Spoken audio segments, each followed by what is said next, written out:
नमस्कार, मैं लीला एस्ट्रो आपका स्वागत करती हूँ और भगवान जी से प्रे करती हूँ कि भगवान जी की कृपा हम सब पर यूं ही बरसती रहे। चलिए आज बात करते हैं कुछ ज़िद्दी बच्चों की, गुस्सैल बच्चों की। जी हाँ, ऐसे बच्चों की जो हर बात में ना बोलते हैं। आप उनसे कोई काम कहिए, नहीं मैं नहीं करूँगा। देखिए, जब बच्चे बहुत छोटे 10 साल से नीचे के बच्चे होते हैं, वो ज़िद करते हैं, गुस्सा करते हैं, तो वो एक बाल हट कही जाती है कि भाई बाल हट है। उसके बाद 10 से 12 साल, 2 साल तो आप उन्हें छूट दे सकते हैं, लेकिन जब 12 साल या 12 साल से ऊपर का बच्चा इस तरह की हरकतें करता है कि बहुत गुस्सा करता है, घर में कोई डिसिप्लिन मेंटेन नहीं करता है, चीखता है, चिल्लाता है, हमेशा आपको परेशान करता है और इरिटेटिंग, मतलब बहुत छोटी छोटी बातों पे आप, मतलब आप उसको कहो कि आप उसको, अगर उसको प्यास लगी है और आप उसने कहा मुझे पानी पीना, और आपने उसको पानी, उसको पहले तो जाना नहीं, उसमें भी परेशानी, पानी पीने में भी जाने में परेशानी, लेकिन आपने अगर उसको ग्लास ला के दिया भी तो भी शायद वो इरिटेट होता है। जी हाँ, इस हद तक बच्चे इरिटेट होते हैं।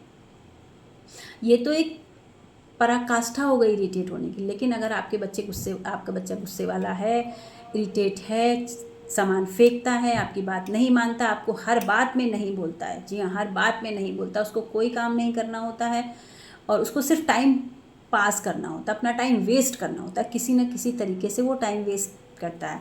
जी हाँ, 12 साल या 12 साल 12 प्लस ईयर ओल्ड चाइल्ड जब इस तरह के काम करने लगते हैं तो कहीं ना कहीं उसकी लाइफ स्पॉइलिंग की तरफ बढ़ने लगी है, उसका कैरियर स्पॉइल हो रहा है, क्योंकि ये एज जो होती है वो लाइफ फॉर्मेशन की होती है, लाइफ फॉर्म होने की स्टार्टिंग होती है। और उस स्टार्टिंग में बच्चा अगर इस तरह की हरकतें कर रहा है, बहुत गुस्सैल है, ज़िद्दी है, मतलब चीज़ सामान तोड़ रहा है, कोई बात आपकी नहीं मान रहा है, तो उसका कैरियर निश्चित है स्पॉइल होने की तरफ अग्रसर हो रहा है। और ऐसा नहीं है कि सिर्फ बच्चे ही, पेरेंट्स भी, क्योंकि पेरेंट्स भी जो होते हैं, जब इस तरह का माहौल होता है घर में तो मेंटली फिजिकली दोनों तरह से परेशान होते हैं। और जब मेंटली फिजिकली परेशान होते हैं तो हेल्थ गड़बड़ होगी, जब हेल्थ गड़बड़ होगी तो आप जो है वो एक कंट्रोल जो है वो नहीं, कंट्रोलिंग पावर आपकी कहीं ना कहीं लूज़ होगी, जिससे चीज़ें और गड़बड़ होंगी। तो ये क्या है?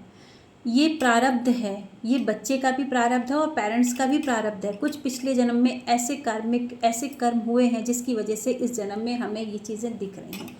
तो जो हमने गलतियाँ की हैं उसका हमें पछतावा तो करना ही पड़ेगा, पश्चाताप करना पड़ेगा, उसके लिए कुछ पे करना पड़ेगा। यही ज्योतिष है और यही रेमेडी है कि जो हमारे सामने चीज़ें आ रही हैं, पॉजिटिव आ रही हैं, हम बहुत अच्छा करके आए, कुछ निगेटिव आ रही हैं, कुछ हमसे गलतियाँ हो गई हैं जिसके लिए हम कुछ पे कर दें, कुछ पछतावा कर लें, उसके लिए तो चीज़ें 90% सही हो जाएंगी, 100% तो सही नहीं होंगी जो किया है। और अगर आपको 100% सही करनी है तो आपको होल लाइफ फिर वो चीज़ें करनी होंगी और कभी, मतलब आपको लॉस नहीं कर, एक दिन का भी नागा बीच में नहीं करना है। 100% भी सही होती है, ऐसा नहीं होती, लाइफ चेंज होती है, लेकिन उतना अगर आप पे कर पाते हैं तो ऐसा, मैं आपको बहुत कारणों से ऐसा होता है, लेकिन एक एग्जांपल मैं आपको दे रही हूँ। अगर सैटर्न जो है वो धनु राशि में है या 9th हाउस में और जुपिटर की टक्कर हो रही है, जी हाँ, टक्कर में एक्सीडेंट, जब आपस में एक्सीडेंट होता है तो क्या होता है, चीज़ें बिखरती हैं। इसी तरह से जुपिटर सैटर्न की टक्कर, सैटर्न 9th हाउस में या धनु राशि में, सजिटेरियस में होता है, तो इस तरह के बच्चे होते हैं जो घर में इतना डिस्टर्बेंस क्रिएट करते हैं कि फैमिली में दूसरे लोग भी डिस्टर्बेंस, जो दूसरे पढ़ने वाले बच्चे होते हैं वो भी डिस्टर्ब हो जाते हैं, वो भी बेचारे कहीं ना कहीं पीछे रह जाते हैं। तो इसके लिए आपको करना क्या है? कुछ नहीं करना। अगर आप पैसे से मजबूत हैं तो अपने बच्चे के हाथ में सोने का ब्रेसलेट पहना दीजिए, सोने का पतला सा कड़ा पहना दीजिए। और अगर किसी वजह से नहीं कर सकते हैं तो पीला जो कलावा आता है पीले रंग का, वो आप अपने बच्चे के दाहिने हाथ में बांध दीजिए।